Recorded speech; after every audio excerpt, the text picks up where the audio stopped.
twongeye kubaha ikaze inshuti bakunzi b'ikiganiro karibu time ikiganiro tubagezaho mwebwe muvuga ururimi rw'ikinyarwanda twongera kubashimira cyane mwebwe mwajya mudukurikirana uyu mwaka nk'uko twabivuze duterura ikiganiro urujeni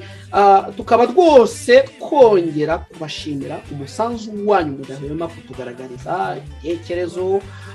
nk'uko twanabivuze n'abatubwira ibitagenda ibyo nabyo biratwubaka bigatuma tubasha gukora neza ikiganiro turabizeza ko muri uyu mwaka dutangiye tuzagerageza kubakora neza kuruta uko twabikoze mu mwaka dusoje byanabana ngombwa twajya tubakorera ibiganiro byaba biri live urujeni twatangiye niterera igitwenge hano mafite imibare idasanzwe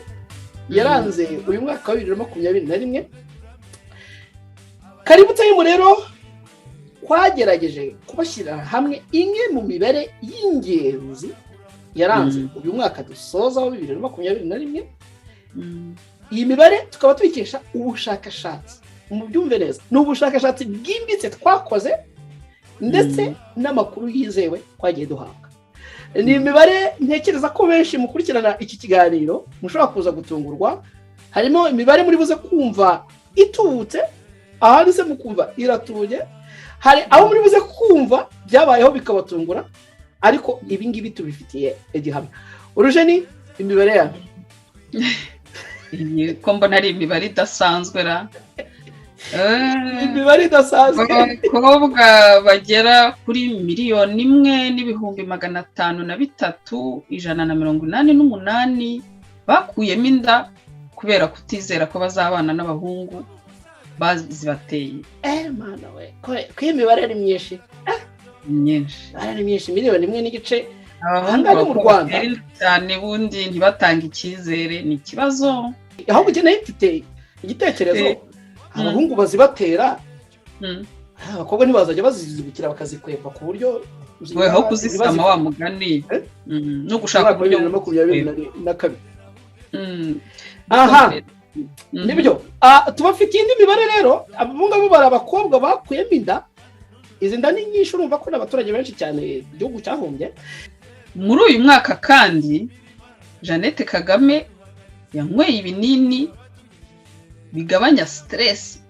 bigera ku bihumbi kuri miliyoni 2 n'ibihumbi 868 mu mwaka wonyine ibinini bigabanya stress miliyoni 2 n'ibihumbi oya muntu ko stress yari arembye mu mwaka umwe gusa gwigeze kuba ministre w'intebe Twagiramungu Faustin abesikoro bamubeshyaga ko agiye gusubira mu Rwanda akaba perezida bamuriye akayabo k'amakongomani 2,455 yose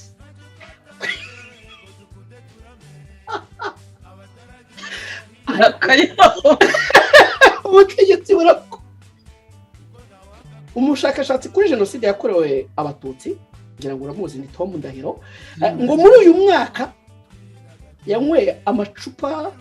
ya Primus urayizi ni yanzoga iri popira mu Rwanda ngo yanyweye rero amacupa agera kuri 4,932 muri uno mwaka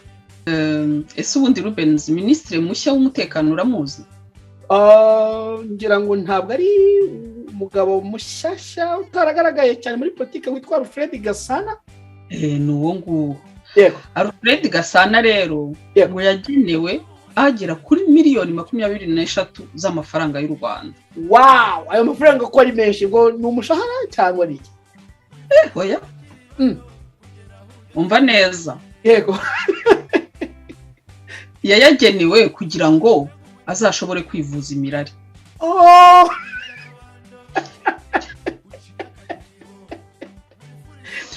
ariko siko nibyo ko yakize niyo mureba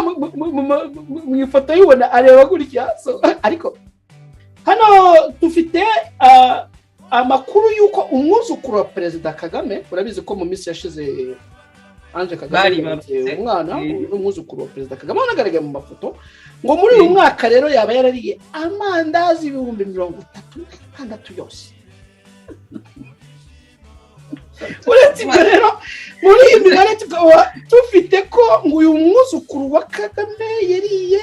baji urasize baji ndazizi baji zigera ku 8,900 ariko ari myinshi ngo akaba amaze gukoresha pampegisi zigera kuri 5 miliyoni mwana ko umwana arituma cyane ngo mu karere ka Nyagatare yego abana bagera ku 567,900 babashije kongera ibiro kubera gahunda ya Sumbirigi yatejwe imbere. ya Sumbirigi imbere ndayimenye ubushize barayinsobanuriye. ariko rero ni iterambere none se aba bana basaga 500,000 urumva bari bararwaye bwake noneho byibuze amatama yongeye kumera neza cyakora niba harimo intungamubiri none se muri Sumbirigi harimo intungamubiri ni inkuru nziza. Mu yandi makuru yizewe dufite kuri Karibu Time nuko General Kabarebe yakoresheje udukingirizo twa Prudence Plus tugera ku 150 twose uyu mwaka ariko twibutsa abantu ko agakingirizo ni keza katuma umuntu adashobora kwandura indwara zandurira mu mibonano mpuzabitsina, gatuma umuntu adashobora gutera inda mu buryo butateganijwe. ahubwo uyu mujenerali njye navuga ko ari umwe mu bajenerali b'ikitekererezo gukoresha utu dukingirizo twose nubwo ntekereza ko atari buri wese wakoresha umubare umwe na gutya. Mu yindi mibare Urujeni Karibu Time yabashije kubona kandi dufitiye gihamya ni yuko nyakubahwa perezida wa Repubulika Generali Paul Kagame urumva ko n'undi mujenerali ngo yaba yarenyereye muri dushe inshuro 89 zose ariko kubw'amahirwe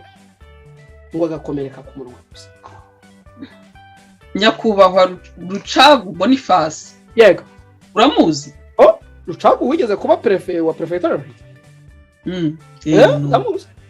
ndumuzi. Uyu nyakubahwa Rucagu Boniface yafashwe na kamera inshuro 9 zose akora iki ubwo yihagarika ahantu hatemewe.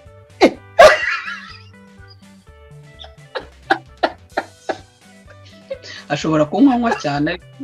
ubwo se uyu mugabo bamuhaye contravention 9 zose zuko yahagaritse ahantu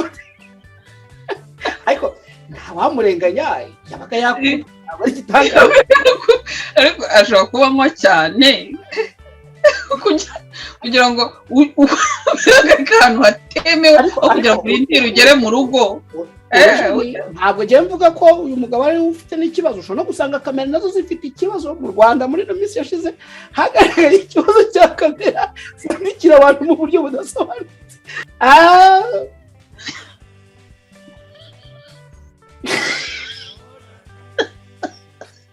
Oroje ndakubara muri iki kiganiro.